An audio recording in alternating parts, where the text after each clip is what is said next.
जो मनुष्य भगवान की सच्ची भक्ति करता है उन्हें सभी बुराइयों का त्याग कर देना चाहिए। एक सच्चा भक्त कभी भी किसी वस्तु के लोभ में नहीं फंसता है। वो सदैव भगवान के दिखाए रास्ते पर चलता है, फिर चाहे उसे जितनी भी कीमती वस्तु उसे मिले, लेकिन वो उस वस्तु को नहीं बल्कि अपनी आराध्य का कृपा पाना चाहता है।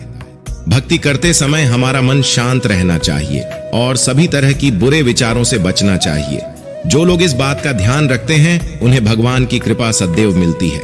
तो चलिए इस छोटी सी कहानी के माध्यम से समझते हैं। एक नगर में दो ऋषि मुनि एक साथ रहते थे।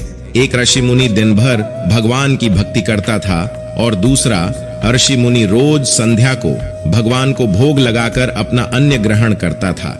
एक दिन दोनों ऋषि मुनि के बीच झगड़ा हो गया, क्योंकि दोनों खुद को एक दूसरे से श्रेष्ठ बता रहे थे। इस दौरान दोनों को झगड़ते देख वहां पर नारद मुनि पहुंच गए। नारद ने दोनों ऋषि मुनि से पूछा कि किस बात के लिए तुम दोनों आपस में लड़ाई कर रहे हो।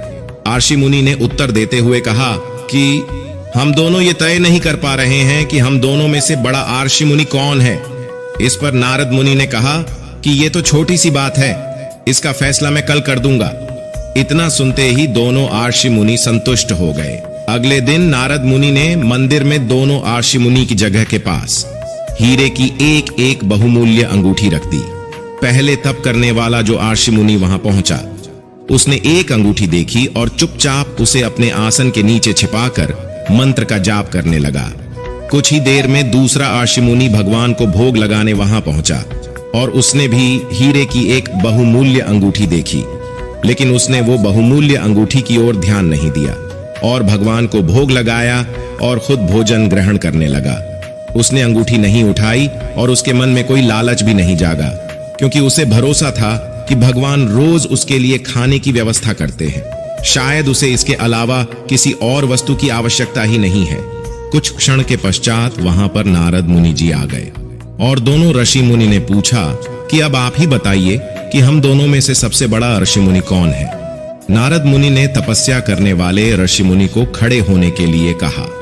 जैसे ही वो ऋषि मुनि खड़ा हुआ तो उनके आसन के नीचे छिपी हुई बहुमूल्य हीरे की अंगूठी दिख गई। नारद मुनि ने उससे कहा कि तुम दोनों में से जो भगवान को भोग लगाता है वही सबसे बड़ा ऋषि मुनि है, क्योंकि अब भी तुम में मोह बची है। इस कारण से तुम्हारी भक्ति शुद्ध नहीं है। वही तुम्हारे दूसरी ओर भोग लगाने वाले ऋषि मुनि ने वो बहुमूल्य हीरे की अंगूठी की ओर ध्यान तक नहीं दिया। इस कारण वही तुम दोनों में से बड़ा संत है।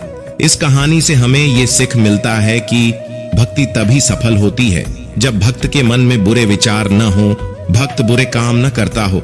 जिस भक्त के विचार पवित्र हैं और जो बुरे कामों से दूर रहता है, सिर्फ उसे ही भगवान की कृपा मिलती है। और ये परम सत्य है दोस्तों। अगर वीडियो पसंद आया है तो वीडियो को एक लाइक और चैनल पर नए हो तो चैनल को सब्सक्राइब कर लेना। तो चलिए मिलते हैं एक और नए रोचक कहानी के साथ।